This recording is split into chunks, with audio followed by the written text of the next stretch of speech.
Can you believe it's almost end of year? Thanksgiving is behind us, Christmas is only weeks away. And I bet you're already excited for whatever Santa is gonna bring to you this year. Everyone knows Santa delivers gifts to every good child on earth in one single night. But if you actually do math, the man would have to move at near light speed. That means no time for cookies, no time for milk, no time for chimney, definitely no time for bathroom breaks. At that speed, Santa can't gracefully tiptoe in your living room. He would have to precision launch your gift into your house like almost shooting them with speed of laser. Imagine a present zipping through the atmosphere faster than anything in the world, and that is the real reason you should not be awake on Christmas Eve. It's not just because you might accidentally see Santa, it's because you might be in the middle of the living room when a gift comes flying in at Mach 500. To keep Santa's delivery system running smoothly, the best thing you can do is be asleep, cozy, and far away from the present landing zone. So who is this man? Who can carry tons of presents in the back of his sleigh and go around the globe with his reindeer? How did he end up looking the way he does? And how is he still able to work at his age? To know better a jolly man in a red suit flying through the sky with magical reindeer, we need to go far back to ancient winter festivals. Today we will explore the long history of Christmas and then dive deep into Santa's design, clothing, face, body shape, and even his reindeer evolve into the global icon we know today. Christmas didn't begin as Christmas. For thousands of years before Christianity, winter was just time for celebration. Romans celebrated Saturnalia. Saturnalia, the most popular holiday on ancient Roman calendar, derived from older farming-related rituals of midwinter and winter solstice, especially the practice of offering gift or sacrifice to gods during the winter sowing seasons. The pagan celebration of Satan, the Roman god of agriculture and time, began as a single day, but by the late Republic 133 to 31 BC, it had expanded to a week-long festival beginning in December 17th. On the Julian calendar, which Romans used at the time, the winter solstice fell on December 25th. In Scandinavia, Yule celebration honored the return of sunlight with fires, evergreen, and feasts that last for 12 days. Many modern Christmas traditions like evergreen, feasting, and Yule log come from traditional Yule. In the 4th century, the Roman Church officially chose December 25th as the date to celebrate the birth of Jesus. By placing the holiday during the winter solstice season, Christmas naturally blended with older festival of light and renewal, absorbing themes of hope, rebirth, and the return of the sun. Evergreen branches from Yule tradition became a symbol of staying alive through the cold winter. Roman gift-giving and the feasting slide naturally into Christmas. And warm glow of candles and fireplaces came straight from old solstice celebrations.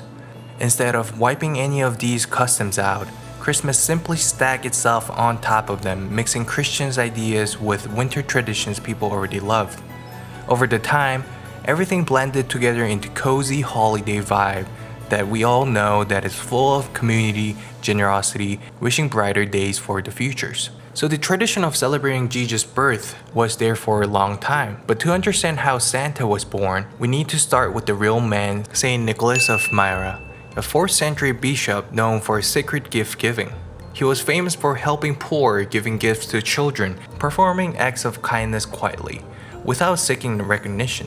Over time, stories about his generosity spread across Europe, turning him into beloved figures in the folklore. He was usually depicted wearing tall bishop hats, long robes, a thin, serious face, no red suits, no North Pole. In medieval Europe, St. Nicholas imagery mixed with local winter spirit and gift-bearing figures. In the Netherlands, this story began to create a Sinterklaas, who arrived on a white horse wearing a bishop robes.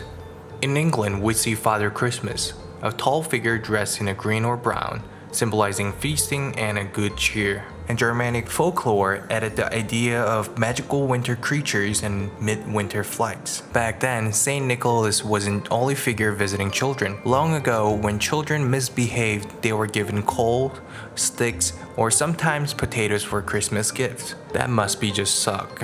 You get like potatoes for Christmas gifts? But here's the thing, children didn't just have to worry about getting coal. They also had to watch out for the Christmas devil, as much scarier consequence for misbehavior. The legend of Krampus originates as German Christmas tradition during the 12th centuries. Beginning in the early December, the children of Germany would begin to hear whispers of dark-haired creature bearing horns and a fang, carrying a bundle of birch stick used to swat naughty children.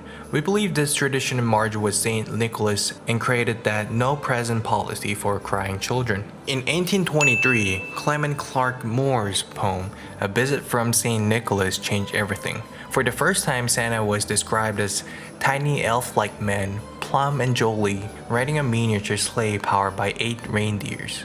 This poem also introduced the name of the reindeers: Dasher, Dancer, Prancer, Vixen, Comet, Cupid, Donder, and Blitzen. What a list of names. It gave us the idea of Santa entering the home through the chimney and depicted him laughing, winking, and moving quickly.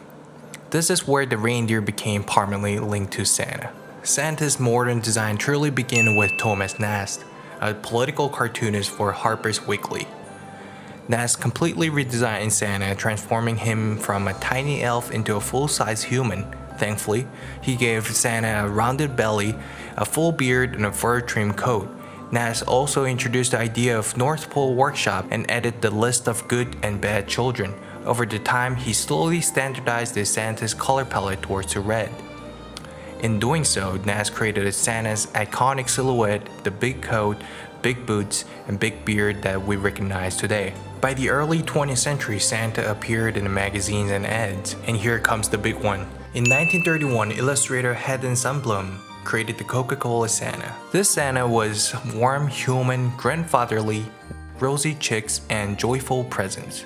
He was larger and softer than earlier versions, dressed in a full red coat, trimmed with white fur. His rounded stomach looked like a bowl full of jelly, and his eyes were soft and expressive. Thick eyebrows framed his face, while the large black boots and the wide leather belt completed his iconic look.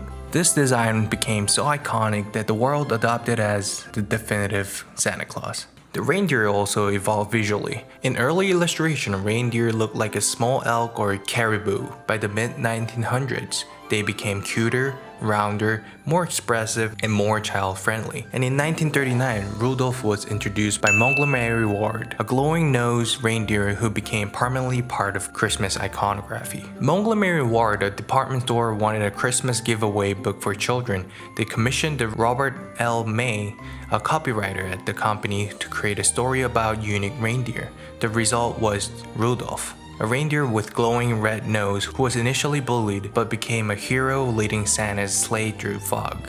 Today, Santa appears in movie, animations, K-pop videos, advertising, games, and global media, always with same recognizable traits created over centuries. But the foundation remains Sundblom's 1931 form. Santa's design evolved over centuries, shaped by culture and art.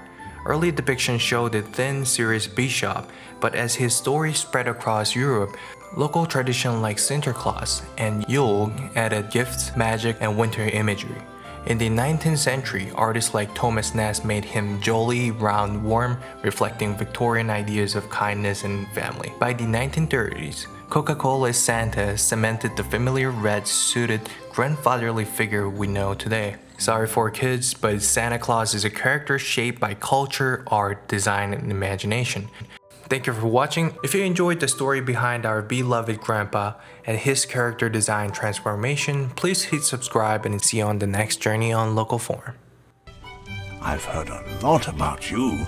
You must be curious about the presents. I just need to check if you are on the nice list.